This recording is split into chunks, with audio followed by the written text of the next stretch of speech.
Hello, I'm Henry Johnson. I love Plants vs. Zombies Garden Warfare 2. It's a really good game and a perfect sequel. But I'm here for another reason, something that happened to me, and I wish it never happened. Me and my friends, their names were Jay, Terry, and Mike were playing Plants vs. Zombies Garden Warfare 2. And we were enjoying I saw something really weird. We were playing Graveyard Ops, and there were 4 of us, but somehow a 5th person joined us. That was strange enough, but it was a sunflower, a vampire flower to be specific, and it didn't even have a name. How was this possible under normal circumstances? This was impossible. I thought it was a hacker, since I seen other people hacked before. Like example, this one time I saw a player summon the Renegade Imp and unreleased boss hunt, but I would later realize it was no hacker, it was a demon anyway. Let's continue. We were very confused, but we continued to play. While we were playing, I noticed the sunflower was randomly disappearing and reappearing. The other thing I noticed was the more we played, the more the sunflower appearance. At first, the vampire flower looked normal, but at wave 10, she looked really different. Her eyes were red. Instead of her usual white, she had wings. Her teeth were bigger and were stained with blood. She was stained with blood. Her stem was black, and she has a necklace that looked like a red diamond. But this is where things really got bad. Once we finished wave 10, instead of zombies telling us to leave the vampire flower, was there instead of zombies, and said, "I'm so thirsty, but there's only 4 of you. I guess you 4 will have to prepare for your final day." Then she started to run after us.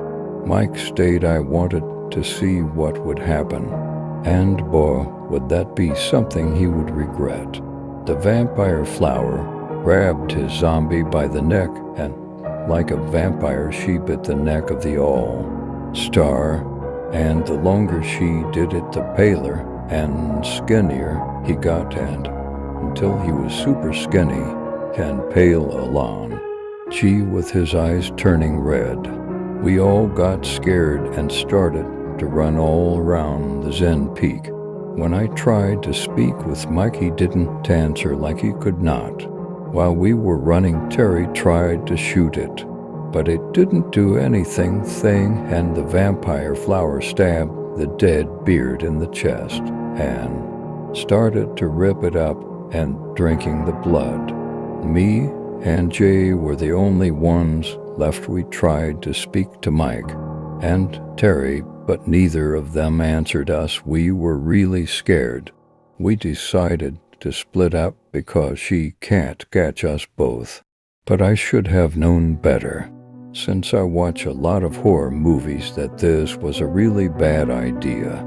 When I saw my friend Rocket jump on one of the buildings, and standing there, then the vampire flower shot its usual projectiles, but except it had a lot of bats, and the bats looked creepy and realistic, while still being the style of the game. The super commando dodged the all and started to run. Somehow the vampire flower knew I was there and turned to me. Then I saw in the behind the vampire flower, I saw the zombie running, and the bats I mentioned earlier were flying all over him, and I assumed scratching him or biting him, and the zombie's skin was disintegrating until his weapon, clothes, and skeleton were the only things that remains of the super commando. As the vampire flower got closer and closer, I needed to think of something quick. I tried exiting the game, but I couldn't even pause it, so I had to think of another idea.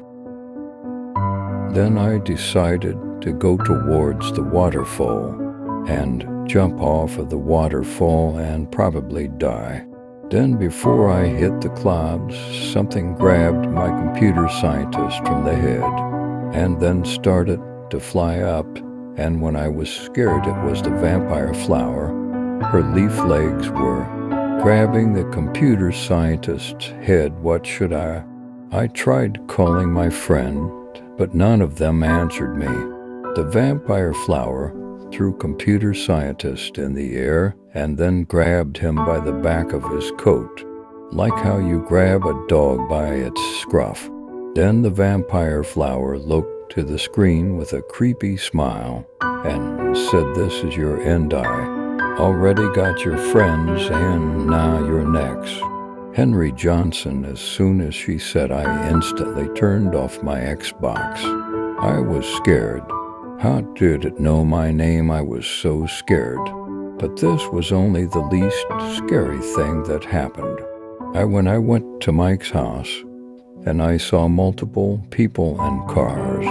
Then what I saw next was terrifying. I saw a group of doctors with a stretcher, and the person who, as on the stretcher, it was Michael, all skinny and pale. I asked his mother, and she said when dinner was ready she called him, but he didn't answer. So she went to his room, and she saw him skinny and pale. His eyes were white, and there was a bite mark in his neck. I knew I wasn't dealing with a hacker, but a killer, or maybe even a demon. I called Terry, but instead his dad picked up and said the same thing, but he was ripped in half. And then I called Jay, and his mother picked up, but I was different from Mike and Terry. She went upstairs, and what she saw made her scream. It was Jay, or what was left of Jay. There was a bloody skeleton with his clothes scratched up with little meat, and there were a lot of bats. She ran and called 911, and when 911 came, they were shocked. They never saw something this weird in all their years. Then a sudden realization hit me that vampire flower was a demon, nor a real vampire, and I was scared when I realized this. My friends' deaths were labeled as unknown. I knew what happened, but I never told anyone because I knew they would never believe me. Would you believe someone if they told you that a digital vampire killed both my friends and game that killed the in real life within a game? About mutant plants made by a crazy person that were made for fighting zombies with weapon and even superpowers, all being watched by space gnomes who uses a galaxy as a pillow. Would you believe that? I didn't think so, and not even sure if you believe me, so be careful. If you see a fifth player joining you in Graveyard Ops who happens to be a vampire flower, leave immediately. I don't want you to suffer the same fates, my friend, that we should have left, but we learned it the hard way. Hope you enjoyed that original creepypasta. If you want to listen to more, then subscribe and turn the bell on. Until then, see you all later.